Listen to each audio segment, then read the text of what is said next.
Salve a tutti gente, sono Inazuma Sensei!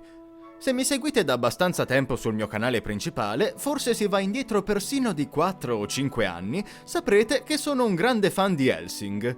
Verso gli inizi della mia carriera youtubica, avevo persino iniziato un progetto di doppiaggio di Hellsing Ultimate Abridge che andò avanti per i primi 3 episodi. Ma diciamo solo che...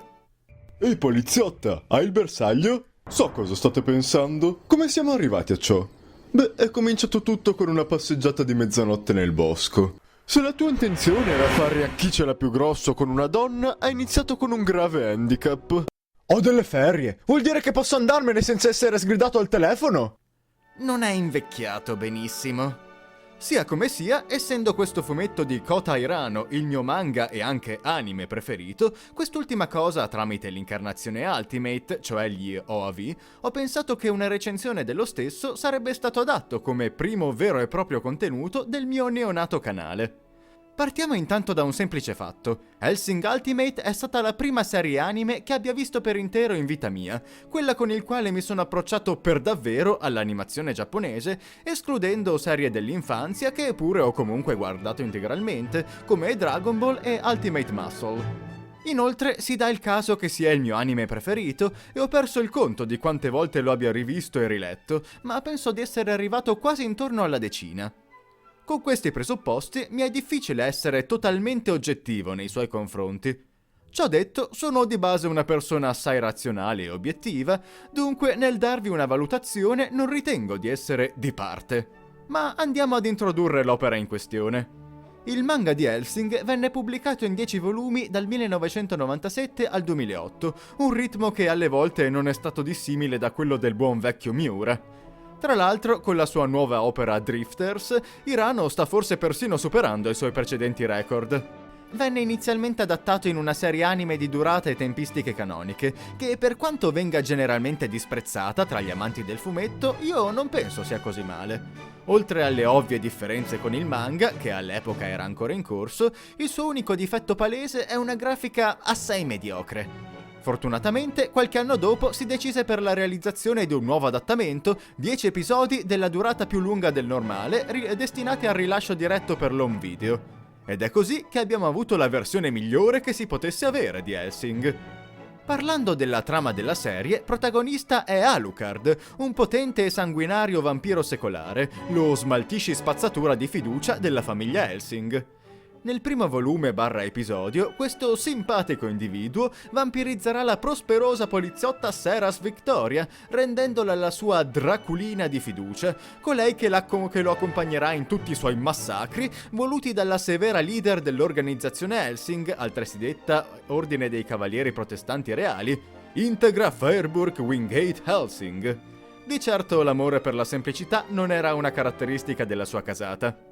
E dal momento che l'opera è particolarmente nota per la sua violenza, cosa sarebbe uno splatter basato sui combattimenti senza antagonisti da squartare, alias carne da macello?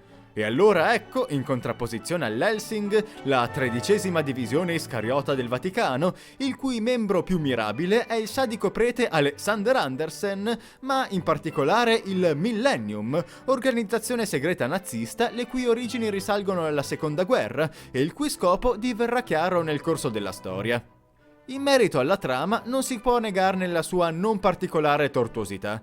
Non mancano le sorprese e i colpi di scena, ma comunque non c'è nulla di particolarmente complicato o cervellotico. Anche qualora in un certo punto della storia si tirerà in ballo una spiegazione che affonda le basi nella meccanica quantistica per uno dei suoi personaggi. La linearità della storia non esclude però alle volte una certa profondità di tematiche o trattazione delle stesse. I personaggi hanno punti di vista diversificati e ben caratterizzati, che esprimono con vigore e convinzione. Le convinzioni, gli ideali e le morali di ognuno di loro non sono semplici orpelli superficiali, ma divengono basi fondanti dei personaggi in grado di dare loro spessore senza cadere nell'eccessiva banalità. Non tutti hanno un background che viene chiarito in ogni dettaglio, ma anche in mancanza di esso non mancano personaggi e situazioni che riescono a far toccare vette piuttosto alte di drammaticità in una maniera convincente e persino toccante.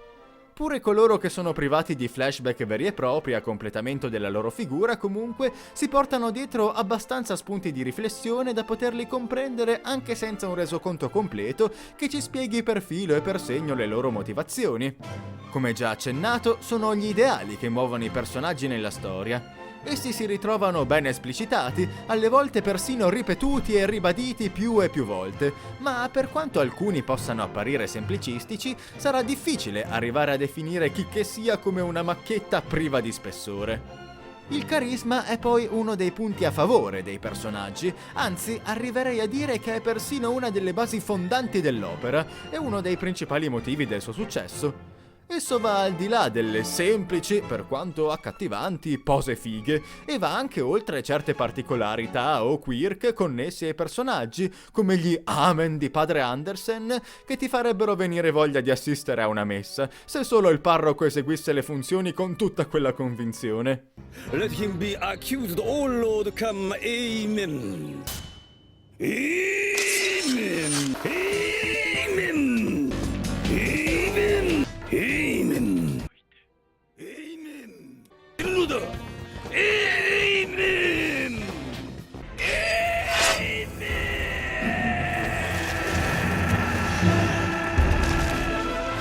Il motivo per cui questi personaggi seducono il lettore e lo spettatore risiede nella loro stessa personalità a 360 gradi, alle luci e ombre che nascondono, al trasudare della loro carica espressiva.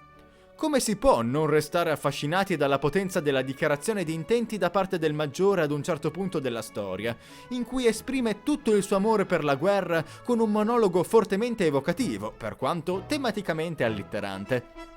Senza dimenticare lo stesso protagonista, il quale, oltre ad essere un figo con le pistole che massacra tutti sghignazzando, è anche un individuo con un passato tutt'altro che monodimensionale caratterialmente, come emerge in particolare dagli ultimi volumi e OAV. Parlando del corpus tecnico, dire che rende ottimamente è un eufemismo. Essendo anche una serie di OAV con cadenza quasi annuale, l'animazione è spesso e volentieri degna di un film.